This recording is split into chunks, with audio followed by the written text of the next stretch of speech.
On the 13th of November 1971, Pink Floyd released their fifth studio album, Meddle.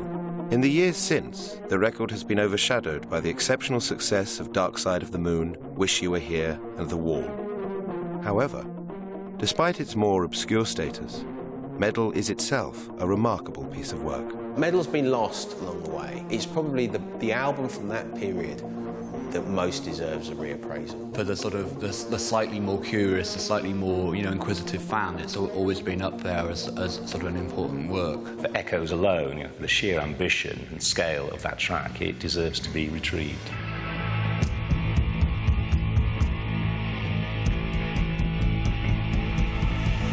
This film re-examines the album, how it came into being, and the music itself.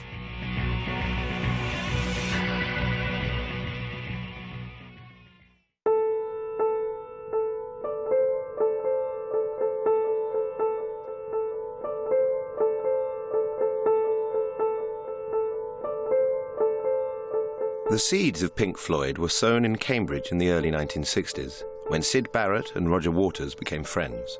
However, this relationship would not blossom into a band until the pair moved to London.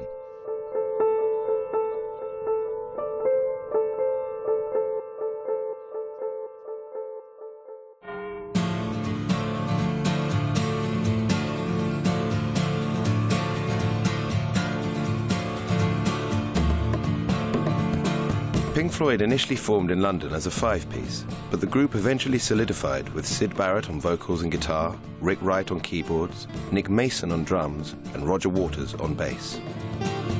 Despite starting as an R&B group, the band quickly gravitated towards a newly emerging mid-60s sound. 66, 67, when Psychedelia started, it was like coming out of the black and white days of the 50s into the coloured, technicolor days of the 60s, which is absolutely what it feels like now, because suddenly people wearing coloured clothes and doing outrageous things.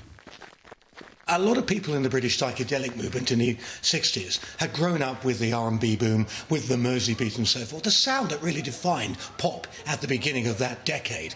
But as the decade wore on, they suddenly began to realise there's more to music than just strictly 3-minute happy, verse, chorus, songs in the charts. And once they realised that, everything began to take off. American psychedelia developed principally on the west coast of the US, with bands like Jefferson Airplane, Love, and The Byrds defining the sound.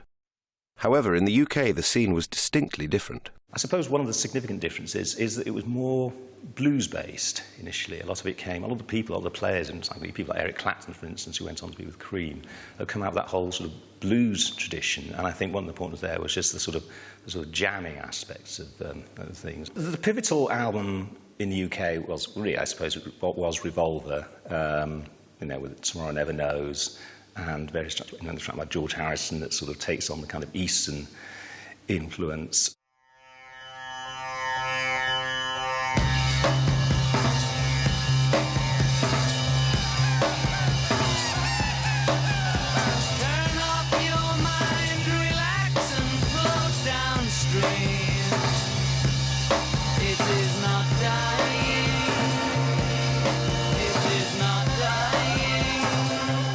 I think Pink Floyd are seen very much from the outside as being a part of that kind of British psychedelic movement. Obviously, Syd Barrett experimented a lot with hallucinogenics. That was a very big part of what Revolver the Beatles' Revolver was about, and I think there was an element of that in Floyd's music. Some of the, it wasn't standard blues or country or folk. It didn't tend to lean on that as much as a lot of the American psychedelic bands did. It was seen as being very out there, very left field, and so I think the way they looked and the way they played got them bracketed in as a psychedelic band. Their musical and lyrical sensibility very much chimed with the times, being kind of non-conformist, experimental, trying to expand the consciousness and expand the parameters of what's possible in music, I suppose. These sonic experiments were further influenced by the musical collective AMM, who Pink Floyd supported at Soho's Marquee Club. AMM were quite an astonishing group. They started musical life in the mid-60s, about 1965, 1966. And they were this kind of very, very free playing, for want of a better word, jazz band, who were doing all kinds of sort of, you know, out there experiments. They were playing with saws and tuning in radios on stage. The guitarist would run, you know, ball bearings up and down the frets of the guitar.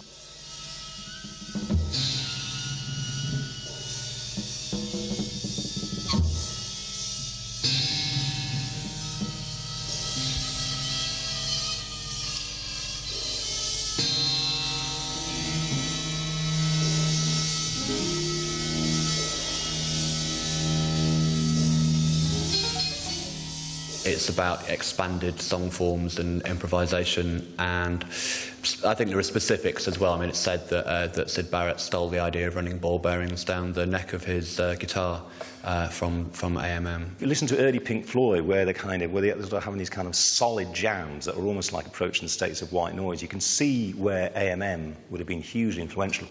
This influence would lead to extended pieces such as Interstellar Overdrive, a song that has been credited with setting Pink Floyd on a path that would eventually lead them to albums like Meddle. I think you could say that the very roots of the sort of Pink Floyd's progressive rock, it does come from Interstellar Overdrive. That's the obvious track.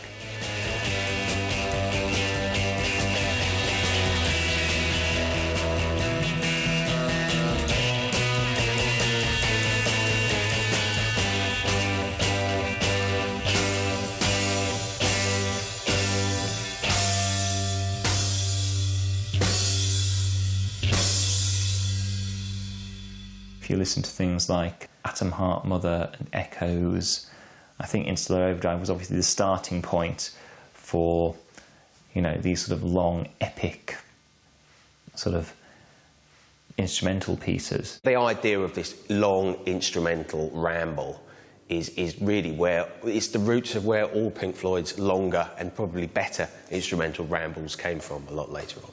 Pink Floyd's underground reputation grew to such an extent that eventually they were signed by EMI. However, their first single was not to be as confrontational as some of their live material. Arnold Lane had a strange hobby, collecting clothes, moonshine, washing lime. They suit him fine. Arnold Lane was the first hit single for the Pink Floyd.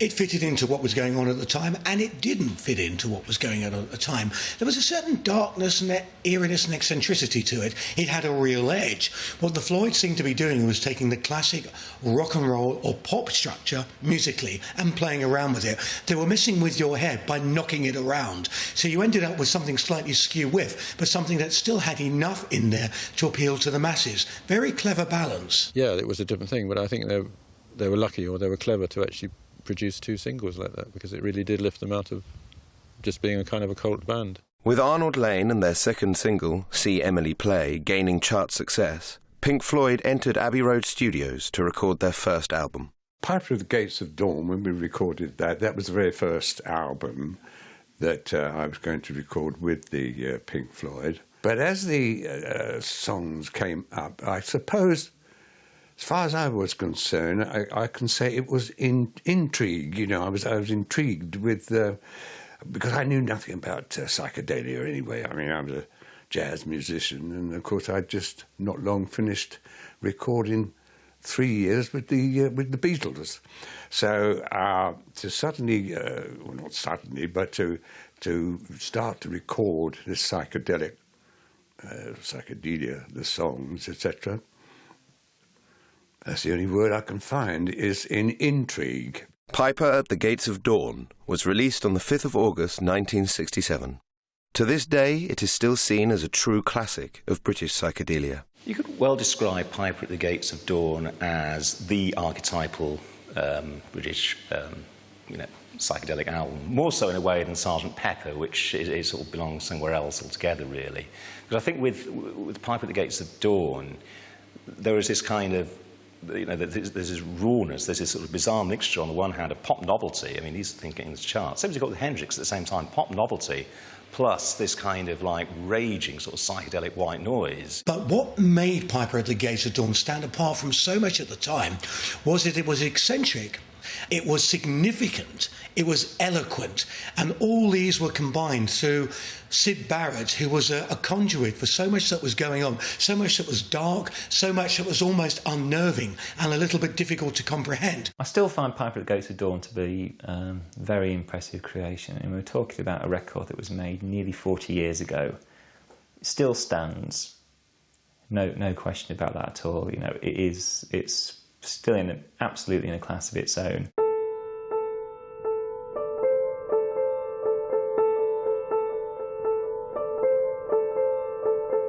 However, despite the success of Piper at the Gates of Dawn, all was not well within Pink Floyd.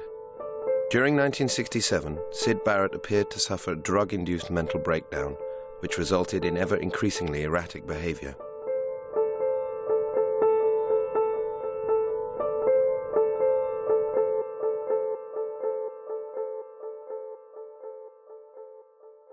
After a disastrous American tour, the band were forced to employ the services of another guitarist to supplement Barrett's now minimal contributions to live performances. They called on David Gilmour, an old Cambridge friend of Waters and Barrett. However, despite this attempt to sustain the group, in January 1968, Syd Barrett left Pink Floyd.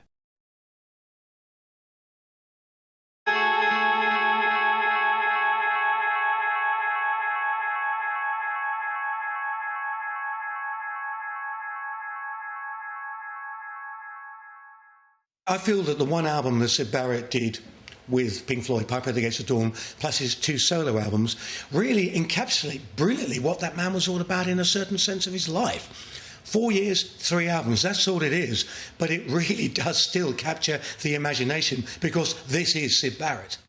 I think that when David Gilmour came along and replaced Syd Barrett after his breakdown, Pink Floyd transformed completely. You might also talk about it as a sort of direct transition from childhood to adulthood. I mean, the whole tone, the whole pulse of Pink Floyd changes completely. A lot of that, I think, is to do with, the David Gilmour's style. He has this kind of very languid, very sort of liquid sort of approach to playing guitar, almost like heavy eyelid or whatever, very slow, very sort of laid back, but also very, very assured, very stately. And I think it's at this point that Pink Floyd take on certain airs and graces. They become a different kind of group. What Gilmour brought to the table was a musicality that Syd didn't have. Gilmour had been in a covers band in Cambridge. He could sing anything. They were doing Four Seasons, Sam and Dave covers, Chuck Berry. He had a great, great voice, and he was a really, really good, proficient, kind of traditional guitar player, traditional in the sense of blues playing. When Dave Gilmour arrived, of course, I mean, he was like a breath of fresh air after Syd Barrett, the difficulty of dealing with Syd. But David was, as I said, he was on a more musical appreciation of what I was trying to achieve in terms of a more melodic substance. Syd's departure threw the group into turmoil, not least because he had been the chief songwriter and frontman. After the dust had settled, it was Roger Waters who had become the band's new creative focus. The thing with Waters is he was the most, and probably the most obviously ambitious member of the group. He was probably the least musical, but he was the one with the drive and with the ideas and who wanted to be successful. He wanted to be in a famous rock band. And he sort of saw Syd's departure as somebody had to fill that gap. He was a more forceful personality than Rick Wright, and so he stepped up. And his early songs aren't really very good, but he was at least coming up with songs and coming up with ideas. It was no surprise to me that Roger would actually take over the leadership of Pink Floyd as it was then. I did always enjoy Roger's songs, purely because he was so easy to work with, much easier than Syd, you know, to get my ideas across to him. Despite Barrett's disintegrating mental state, Pink Floyd had begun to record their second studio album. After Syd's departure, they set about completing what would eventually become A Saucerful of Secrets. The Saucerful of Secrets is a real mixed bag, because half Barrett's on some of it, he's on one track, Jug Band Blues, he's supposedly playing guitar on some others. There's stuff on there as well that's left over from Piper at the Gates of Dawn, so it's not a very cohesive record. And also Gilmour had very, very little input on it. He was basically playing on songs that had already been, for the most part, had already been written. Despite the unsatisfactory elements on the album, it does contain a song that would point in the direction of some of Pink Floyd's best work. Set the Controls for the Heart of the Sun is the standout track on there, because in a way that really does point the way forward to Meddle, Atom Heart Mother, Meddle, and eventually obviously the Dark Side of the Moon. It's got that kind of sound which we associate now with that sort of late 60s progressive rock, space rock, whatever you want to call it. Set the controls for the heart of the sun. Over the mountain, watching. The actual lyrics are not so important. So with Syd Barrett, the lyrics were very important. But now the lyrics were not so important, but the musical structure was more important. It kind of moved Pink Floyd away basically from inner space, from the reflection on inner space, to, you know, the real and substantial physical thing that was happening outside of them, which was the exploration of outer space. It's a very atmospheric piece of music. It's very much Roger Waters dominates completely, but you can hear where they're heading in the 70s. This is like a dry run. Heart of the sun. Heart of the sun. Heart of the sun. Heart of the sun. It's a kind of a follow-on, really, from Interstellar Overdrive. I mean, they've already initially got this kind of rough outline of a sort of what you might call prog rock eventually, but a sort of intermediary thing, which is like space rock. It's where they kind of really, it's almost like they've taken all the kind of energies that they sort of built up and used them as a sort of rocket booster to go to some new place, to get away from this kind of, the sort of rootsier aspects of psychedelia, you know, the kind of, you know, the folk influence, the blues influence, and, you know, and really take the music somewhere else. As the 1960s drew to a close, so did the idealism that had defined psychedelia. What was left musically began to mutate into what has become known as progressive rock. What we call progressive rock is basically rock music that's made after Sgt. Pepper. I think Sgt. Pepper is the point that changes it. It's the idea that suddenly a pop song didn't have to be 3.5 minutes long, that you could do this, you could go here, you could go there. And a load of bands, British and American bands, were very much inspired by that. That was the first album where the studio was used as an instrument, where avant-garde ideas, classical music were brought in, where you had orchestras, where you had this, where you had that, where you had the kitchen sink. So, I mean, I think, you know, progressive rock probably started with Sgt. Pepper. Originally, it developed from a need to do something counter to what other bands were doing, you know, to get away from the 12 bars and stop sounding like Americans. And you'll find that most of that progressive rock of that time is almost unbearably English. Another album to define the genre and dramatically influence other progressive artists was King Crimson's In the Court of the Crimson King. King Crimson's 1969 album In the Court of the Crimson King was the sort of main jumping-off point of progressive rock. The purple piper plays his tune, the choir softly sing 3 lullabies in an ancient tongue for the court of the crimson king.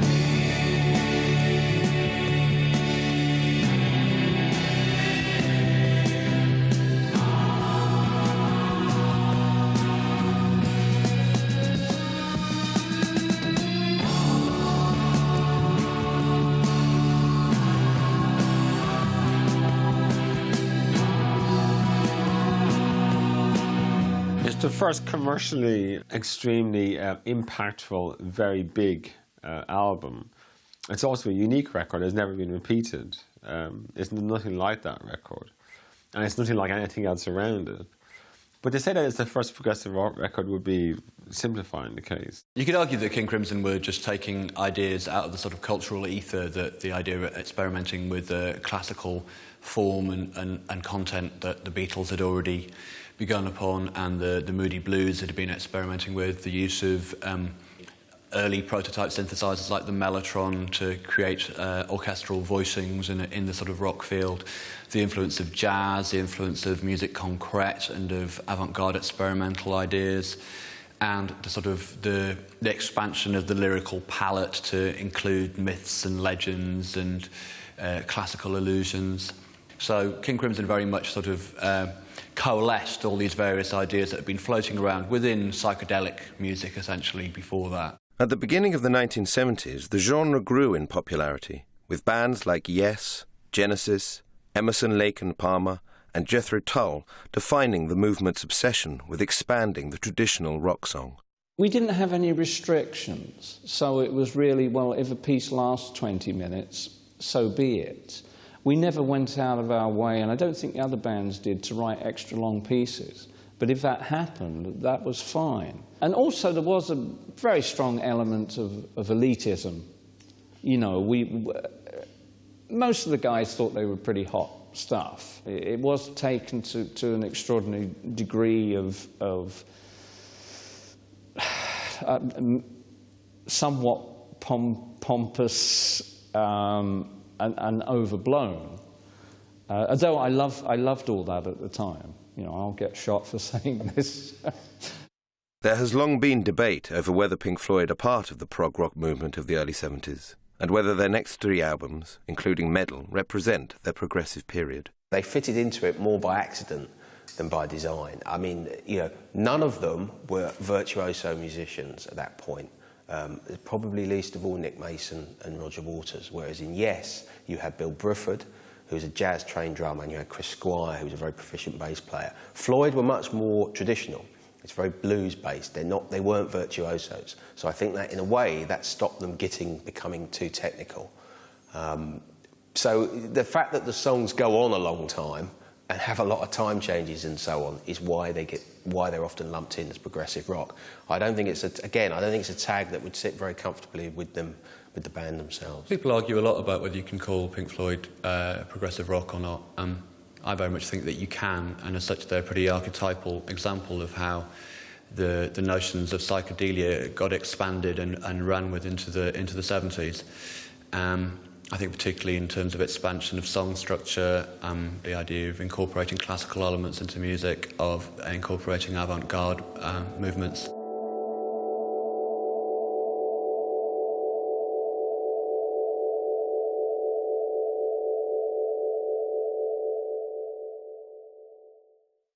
Pink Floyd's first entirely post-Barrett release was the film soundtrack More, which, despite the limited success of the feature film, reached number 9 in the UK charts. However, it was to be their next album that would truly demonstrate their progressive credentials. I think I'm a Gummer was the first time when Pink Floyd decided they were going to make a completely progressive album. As such, the idea of dividing half of each side of the album to different members of the band was a kind of very archetypically progressive concept that they could experiment with these chunks of time as they wished. I knew that they, or particularly Roger, and I think the others, had set themselves up with some kind of recording studio at home, in their homes. So I encouraged them, in actual fact, to make tapes at home and to bring them into me, and we'd go over it together, etc. I did that individually. And so that's really at the start of the idea of 4 different quarters of that album. That's how it began. And I encouraged them to do that. I thought that would be a very good idea for them to produce their own quarter. The band went into the studio individually to see what they could do creatively.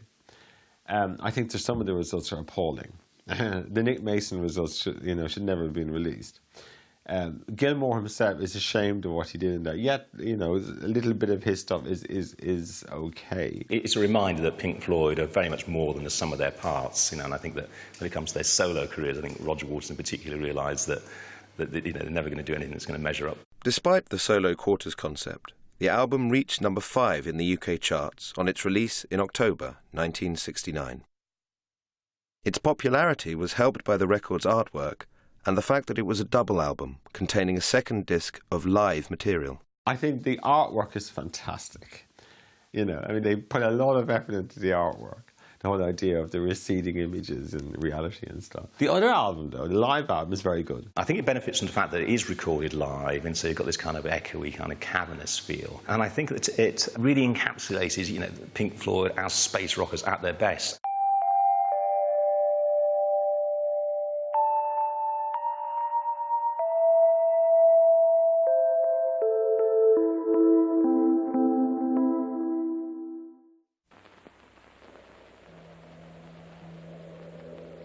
Zabriskie Point, a remote and barren blister of land in the American desert,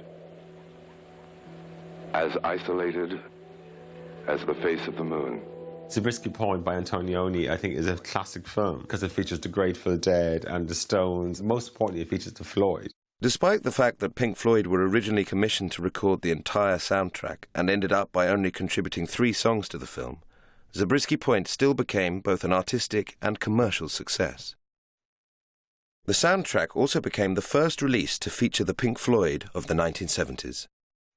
However, their first studio album of the decade would include their most ambitious song so far. An entire side of the record was dedicated to the title song, Atom Heart Mother. Atom Heart Mother, the track, I think, is dated very badly. It's this massive orchestral English kind of prog psychedelic thing.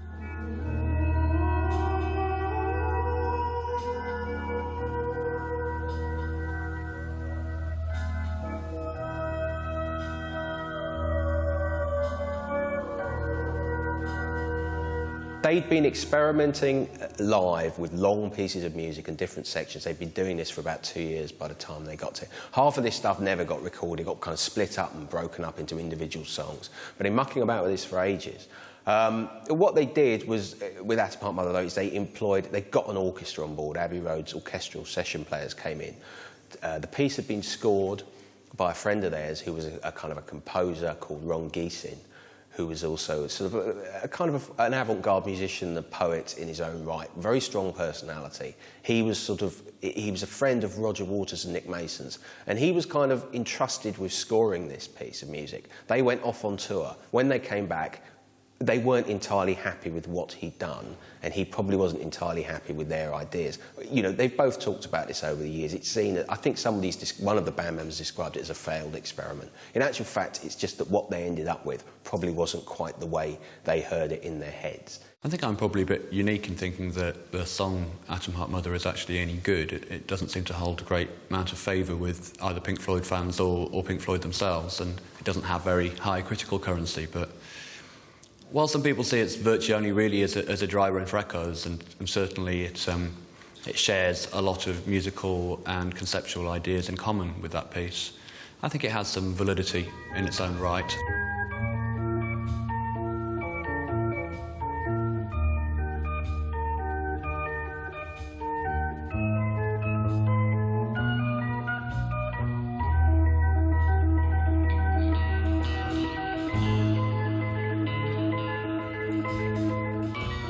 Parts of it are very exciting and quite invigorating, and one of the reasons I'm particularly fond of Atom Heart Mother is that it manages to be pseudo-classical without being particularly pompous, that it has a sort of nice sort of Ennio Morricone-ish western-y feel to it, and it's quite warm for a prog suite and quite melodic. And it has moments of indulgence, I think, but overall I think it's quite successful. But as a suite of music, one side of the vinyl different tempos, different changes. There's sort of weird Gregorian style chanting in the middle. There's this fantastic kind of funky rock guitar thing, which you can hear them ripping off again later on Dark Side of the Moon. It's interesting to listen to now because it's all little ideas, little seeds of ideas that you know that you can hear them coming back to 3 or 4 years down the line. Again, it's put together though in the same spirit as everything they've done since Syd Barrett left. It's like, well, let's kind of just try this and see what we can do.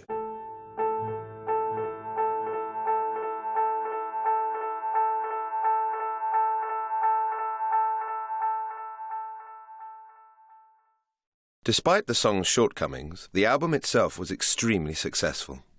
The second side of the record contained more conventional songs, and on its release in October 1970, it reached #1 in the UK charts. However, crucially, Pink Floyd had begun to experiment with the long song form, a style of music they would come to master on their next album.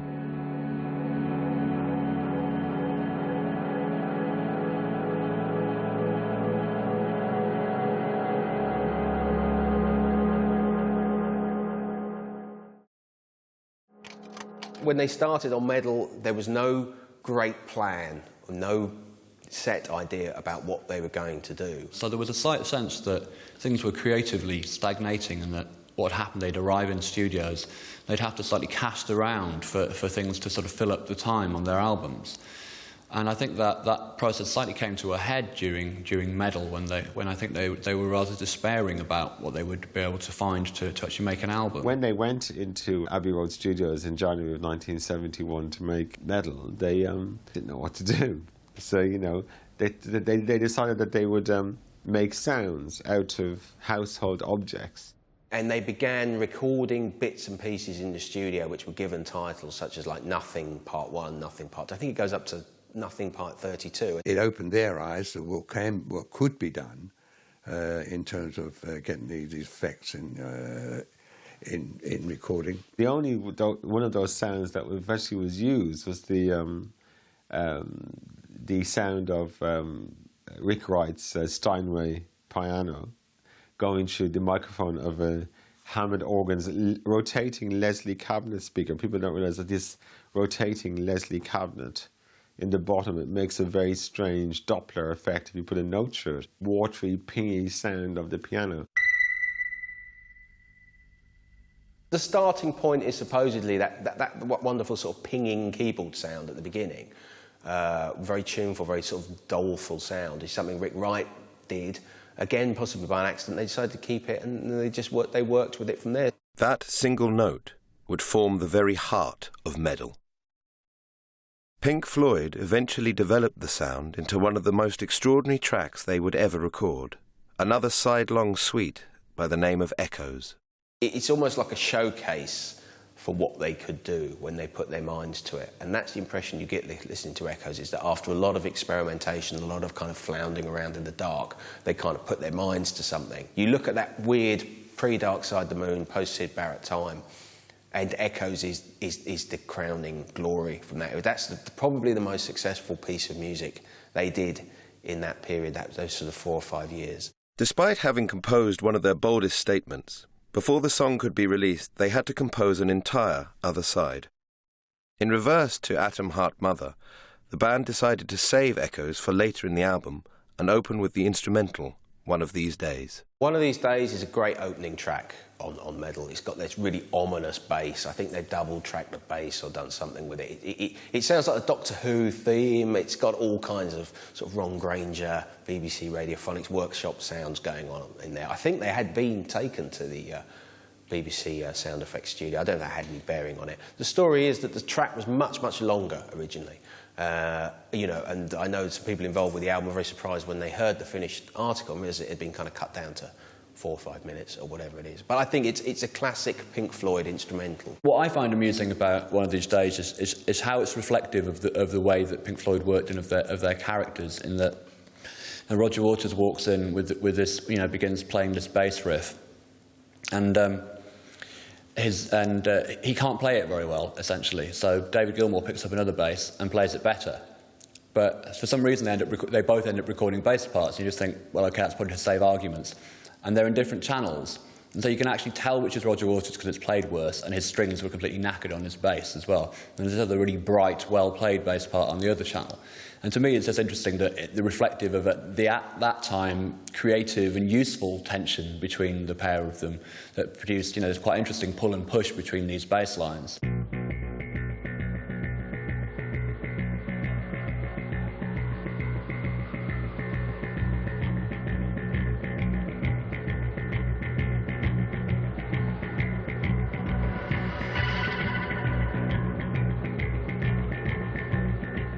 Meddle was the first album that they, again, made extensive use of this Italian box called a Binson Echo Rec. Basically, it was one of the very early effects boxes. It could, like, do equalization, it could do reverb, it could do echo, it could echo delays, all this. And this is what Syd Barrett and Rick Wright used on The Piper at the Gates of Dawn. They decided that on Meddle they'd get back to using it because they were fiddling around with it, and then somehow they got two bass guitars going through it at the same time. It was a massive wall of bass. The very distinctive thing about it is the bass, obviously, and it's got a slap echo on it, which is a very close repeat thing, so that when you play the note, it repeats a millisecond afterwards. And this is an old thing made famous by Sam Phillips with Sun Records on the early Elvis and Jerry Lee stuff. And you know, you would have that amazing quality, you know, and it's a very promising start to an album. And you know, the guitar sound, the distorted slide guitar that David Gilmour is using, I mean, that's very, very effective.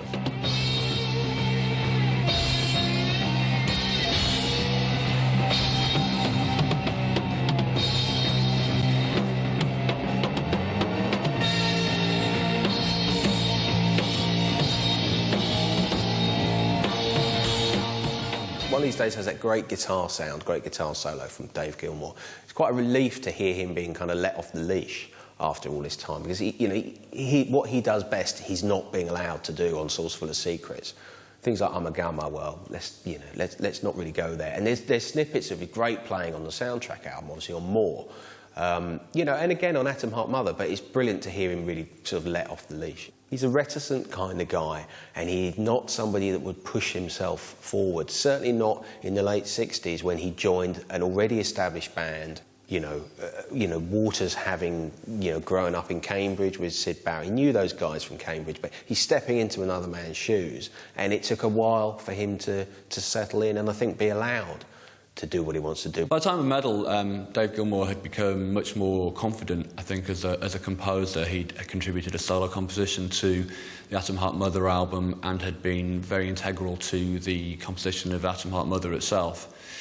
And he'd been in the band some time by then, so I think he was feeling a lot more that he could push his weight around a bit. Really, it's David Gilmour who was becoming essence of Pink Floyd at that moment. Rick Wright, who, you know, did a lot initially, and his keyboard sound was kind of really, you know, quite a significant aspect of that. Is beginning to sort of recede in influence. It's becoming more and more about his kind of, one of his sort of textured sort of, you know, brushstrokes and layers of like David Gilmour's guitar, and I think that he's almost becoming, as it were, the kind of material, the body of the Pink Floyd at that point.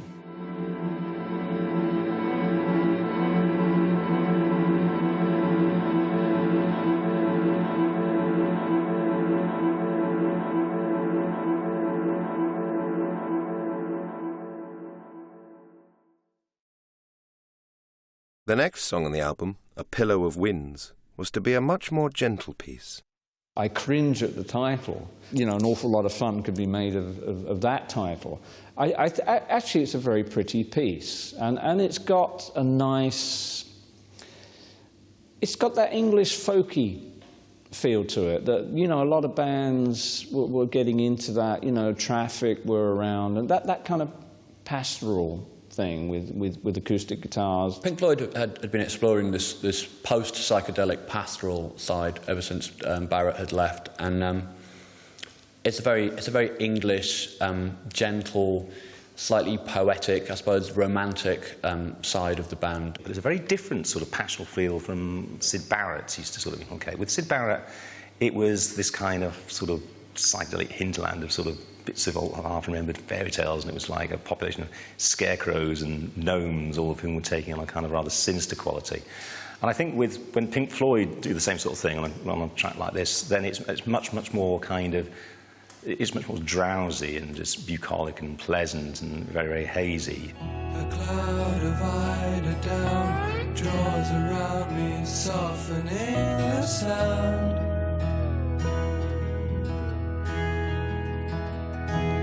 Sleepy time when I lie with my love by my side, and she's breathing low. For those who are used to Roger Waters, the sort of bitter misanthrope, it's quite weird to hear the lyrics of things like A Pillow of Winds, because they're so sort of, it's almost purple in its poeticism. And as I say, it's a very gentle side that some people regarded at the time as rather bland, but I've always found it rather fetching and wistful, and it sort of takes you somewhere in the same way that the sort of cosmic jamming takes you somewhere. I think that the more pastoral side sort of lulls you. It's like lying by a bubbling brook or something, or out in a summer meadow and falling asleep and listening to something sort of half asleep, half awake. And deep beneath the ground, the early morning sounds, and I go down. Sleepy time when I lie with my love by my side, and she's breathing low. It does sound very English folksy. It sounds like a sort of song. It reminds you of Cambridge in the 60s, which of course is where Gilmour and Waters had grown up. I think that more gentle acoustic side to that album is possibly a little more inspired, though, by something like Crosby, Stills and Nash, that kind of West Coast rock, those kind of groups. I mean, Gilmour and Waters were both listening to that sort of stuff. They're both big Bob Dylan fans. And the Crosby, Stills and Nash album had come out in around 70. I think they'd probably done some more stuff by the time Meddle came out. And the impression I've always got is that there's a little bit of that. It's a bit of a West Coast influence in there. But of course, not being from the West Coast, it goes through the sort of filter, the Pink Floyd filter. And it makes you think of them sort of sitting by the River Cam, smoking a massive joint. Fearless is a sort of interesting song. I think it's only the second composition that David Gilmour and Roger Waters wrote together. In fact, when I interviewed David Gilmour once, he'd completely forgotten that he'd had any contribution to the song whatsoever, which is quite sweet in a way, considering how much those two have battled over such issues in subsequent years. But I think it was Waters came up with the riff, and I think Gilmour added the bridge, and Waters wrote the lyrics. And this was the basis, would prove to be the basis for a very fruitful creative partnership that would come to pass over the next few years, as both these players played to their strength, really. Roger Waters' lyrical and I think conceptual gift. He had great musical ideas, even if he wasn't a fantastic musician. And David Gilmour's way with a sort of wistful, slightly yearning tune. Fearless is an interesting case because here you've got Dave Gilmour singing a lyric written by Roger Waters, and you can see the possible beginnings of a fault line that would eventually develop into the kind of schism that eventually did for the group. And you can imagine there's probably a sort of mutual resentment on Dave Gilmour's part. There's perhaps a sort of thing that Roger Daltrey sometimes felt when he was having to sing Pete Townsend lyrics, that he was being a mouthpiece for somebody else's thoughts and ideas. Whereas Roger Waters, on the other hand, might have resented the fact that he'd written this thing, but that somebody else is like singing it, and somebody else is up front, and perhaps, as it were, taking more of the sort of credit and attention. Fearlessly the idiot faced the crowd, smiling.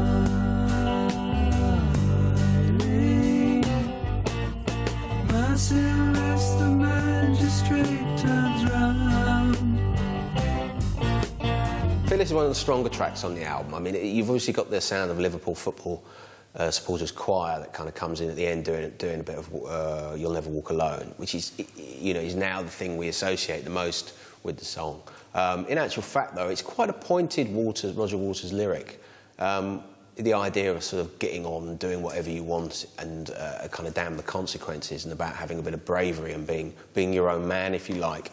And you can read into that what you like. There's some suggestion that it's about Syd Barrett. Fearless was partly inspired by Syd Barrett. in that Barrett had taught Waters the tuning that he used to create the riff. And the lines about fearlessly, the idiot faced the crowd have been speculated to be about Syd Barrett when he went through his phase of just strumming one chord and staring at the crowd while the band were playing. So if you see the song as, at least in some ways, being about Barrett, then perhaps the use of the Liverpool crowd singing "You'll Never Walk Alone," which could be seen as a message to Barrett, just a message of solidarity and compassion that Waters would actually tend to send out to his former bandmate throughout their subsequent career.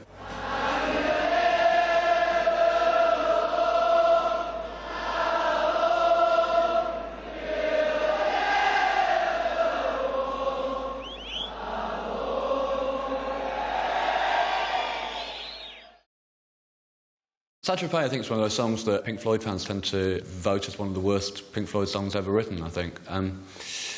Which seems a bit of a shame. It's a nice sort of amiable, jazzy, gentle, summery little song. The title at least recalls the time when Pink Floyd were sort of based in Saint-Tropez in the south of France a couple of years previously. It's about being in Saint-Tropez. I mean, they'd spent a lot of time out playing south of France. They'd become huge in Europe. And they all took a holiday together down there and went out with their wives and children and roadies, and probably had some terrible arguments in between going off and playing some outdoor events. But from judging from the song, sounds like Roger Waters thinks of it very fondly. As I reach for a peach, slide a ride down behind the sofa in Saint-Tropez. Breaking a stick with a brick on the sand, riding a wave in the wake of an old sedan. One of the tracks that you do think of as filler, this is probably one of the tracks that lets down the first side of Meddle. It raises the interesting question of whether Pink Floyd are more about text or textural, whether they're about the songwriting or just about the kind of, as it were, the materiality of their sound. And I think that this track suggests the latter, that if you reduce Pink Floyd to just songs and just have a very low-key kind of accompaniment, they're really not all that impressive. The final song on the first side of Meddle features an unusual cameo from Steve Marriott's dog, Seamus. Seamus is a joke track that would probably seem like a good idea at the time to put it on the record, but it's just, I think, surprised. Again, it's supposed to surprise some of the people who'd been involved in the making of the record and then heard it and were surprised it went on there. I mean, I think the story is Gilmour was famously looked after Steve Marriott's dog, Seamus. When he was away on tour, Gilmour looked after the dog, did some house sitting. And it's like, hey, look, if I play the guitar or the harmonica, the dog howls. And it found its way onto the record.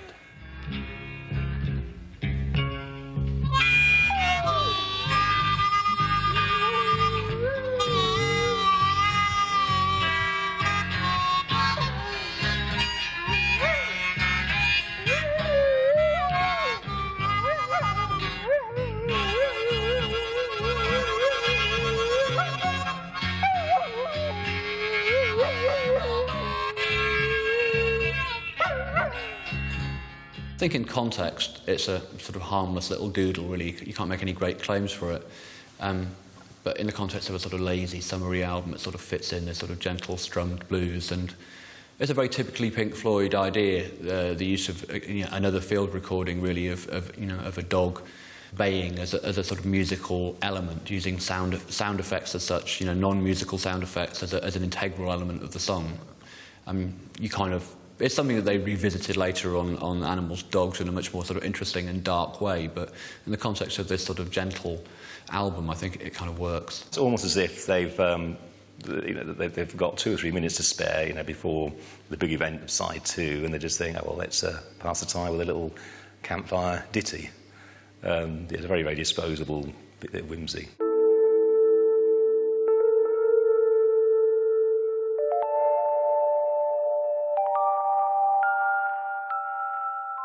Meddle is really, in lots of ways, half an album. It's really just a showcase, I would say, for Echoes. I think that the tracks preceding it are quite interesting. They're a bit of a mixed bag. But really, they're just sort of little mini tasters for, as it were, the main event.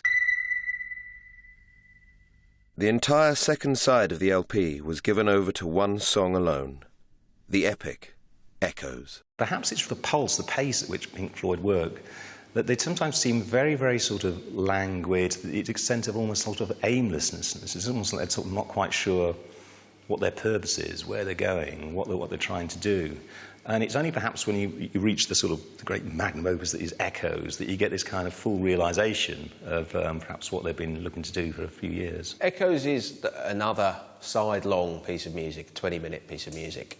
It's a huge step on from Atom Heart Mother, though, because as a piece of music, it flows much more seamlessly than Atom Heart Mother did.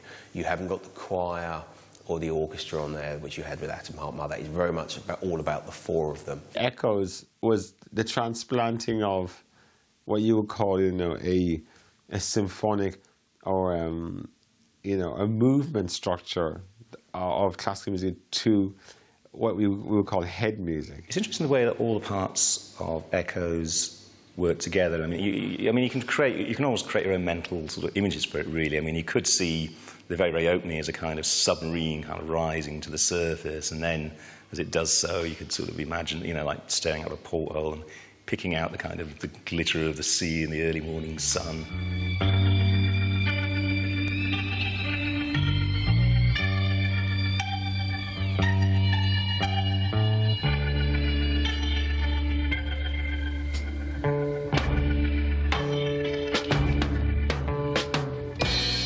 Then it sort of merges serenely into the kind of the main theme of the song, the main sort of lyrical bulk. Most of the lyrics of Pink Floyd are sung by David Gilmour and Rick Wright together.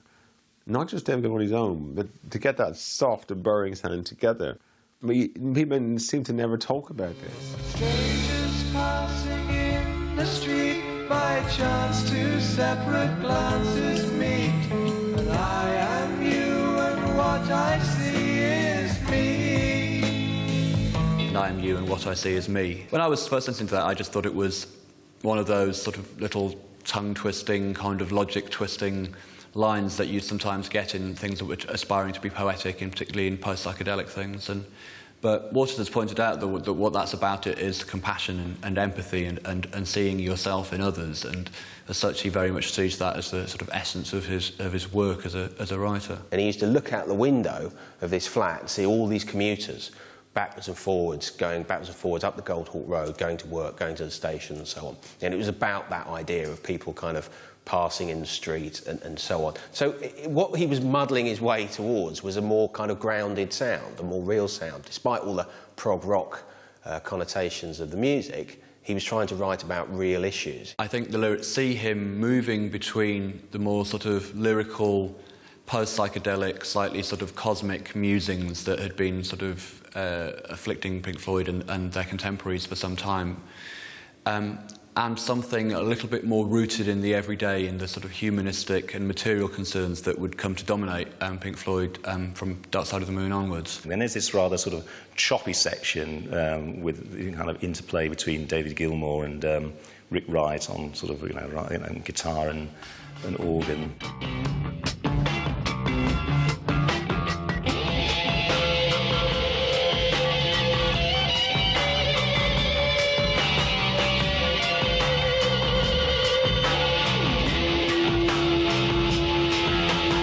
It's an absolute masterclass in the combining guitar with keyboard.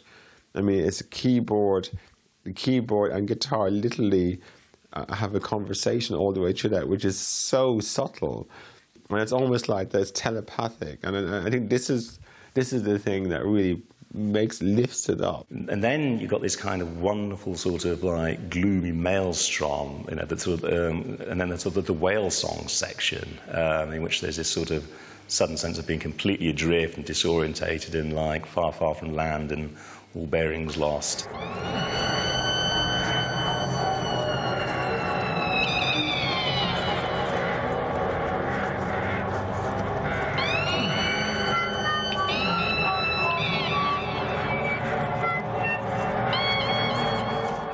strange, kind of nightmarish section in the middle, which is quite, it's not the kind of thing you'd want to listen to with headphones on and the lights out. And then gradually sort of moving back, you might say, to shore, whatever, and then there's a sort of serene, triumphant sort of air and light, the flotilla around you.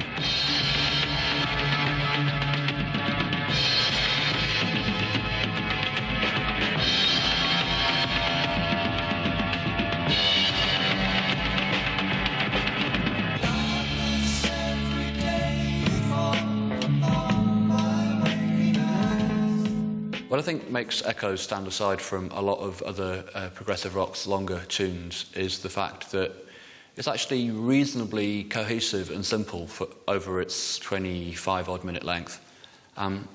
It's got a nice sort of circular structure to it. It starts and ends with a song, essentially, with an instrumental passage going into a song at the beginning and a song sort of eking out to an instrumental passage at the end. As a piece of music, it's hard to beat. Musically, it's one heck of a piece of music. It's so it's got such cunning edits in it, and it's put together with so much skill. But also, it evolves, and it can be played live. When the album was released, it was marked by a rather opaque sleeve design. For the band who had produced some of the most iconic album art of the 20th century, the Meddle sleeve seems to have been somewhat forgotten. The artwork at Meddle is an interesting case in point. Storm Thorgerson had actually provided the photo for Atom Heart Mother, the very, very famous photo of just a cow, which is a sort of strangely sort of surreally inconsequential image. And when they're looking for artwork for Meddle, he came up with the idea of a baboon's arse, which he put it to the group. I think the group were in another part of the world at the time, and I think they kind of scratched their chins collectively and suggested that perhaps it wasn't the kind of image that they wanted to represent this particular piece of work. And they themselves came up with the idea of an ear underwater. I mean, the reason why I love the cover is because you look at it, it looks like a camel's head. I know it sounds bizarre, but it does look like a camel's head. If you take the shadow of the ear, and then if you think that's actually a thing itself, it looks like the eye of a camel's neck and stuff. And I think it has many interpretations. And, only when I was much older did someone tell me to turn it on its side, open up, it is an ear. And I didn't realize it is an ear, yeah. I didn't even know what it was, As a 12-year-old child, when I first looked at that album, an older boy at school lent it to me, and I just spent, hours gazing at this image. I didn't know it was an ear or whatever it was, and this, ear submerged in water that seemed to speak, sort of very deeply to me about sort of all sorts of mystical, cosmic things that I couldn't begin to comprehend, and it seemed to completely tie in with the sort of incredible, sort of expansive cosmic music I was hearing, particularly on side 2 on Echoes. On its release on November the 13th, 1971, Meddle quickly rose to number 3 in the UK charts. Meddle's kind of a strange album, but I think it does work as a whole. I think that One of These Days and Echoes sort of create bookends for the sort of lighter material inside, and you sort of need that lighter, gentler material as a nice sort of intermission, perhaps, between these two sort of larger, more expansive cosmic songs. Despite the contemporary success of the record, Meddle has been somewhat overshadowed by the extraordinary success of Pink Floyd's next studio album, Dark Side of the Moon. Meddle seems to actually represent a kind of end in itself. Once they've done Meddle, it seems like they've got to perhaps sort of completely rethink what kind of group they are, what they're going to do next. And so when you get to Dark Side of the Moon, it seems that they've been sort of thinking about what kind of, where they're going, what kind of group they're going to be. They've perhaps sort of started thinking again, maybe from scratch to some extent, having achieved what they achieved on Meddle. It's both the end of one era and the beginning of the other. It definitely, once you get to Dark Side of the Moon, it's a different band in a lot of ways. There's many elements on the Dark Side of the Moon that you can hear being road tested on Meddle. But Dark Side of the Moon wouldn't sounded that way without an album such as Meddle. The leap from Meddle to Dark Side of the Moon is much, much smaller than it would have been, say, from Atom Heart Mother or Ummagumma.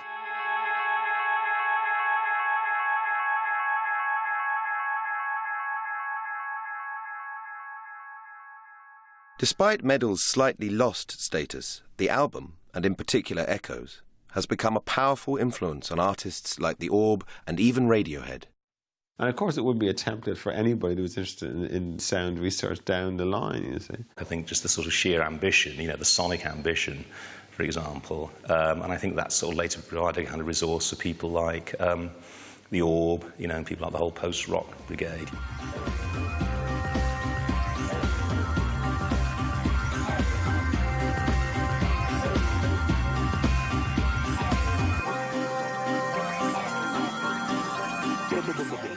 Floyd became like the kind of the spiritual leaders of all the ambient house people, and that's why eventually the Orb and Floyd they were photographed on the front of Melody Maker when the Orb had become superstars.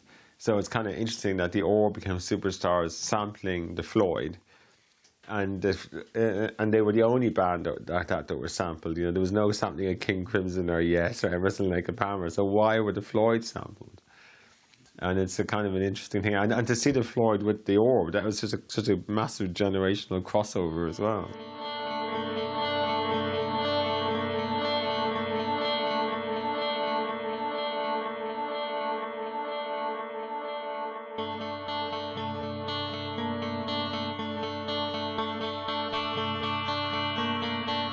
Despite the focus on some of Pink Floyd's other work, Meddle is still a truly remarkable album and represents a crucial point in the band's development. I think you could make a case for Meddle as being sort of the great overlooked Pink Floyd album, the great lost Pink Floyd album, if you want. Because, of course, there's so much focus on the Dark Side of the Moon, and there's also so much focus on the Syd Barrett era, which, of course, is a very short period of time. It's only really the one album. So I think with Meddle, Meddle's been lost along the way. Meddle is often forgotten in the way people look at it, but I mean, the people should go back to it now. I think what it represents is that they finally found themselves, their true selves.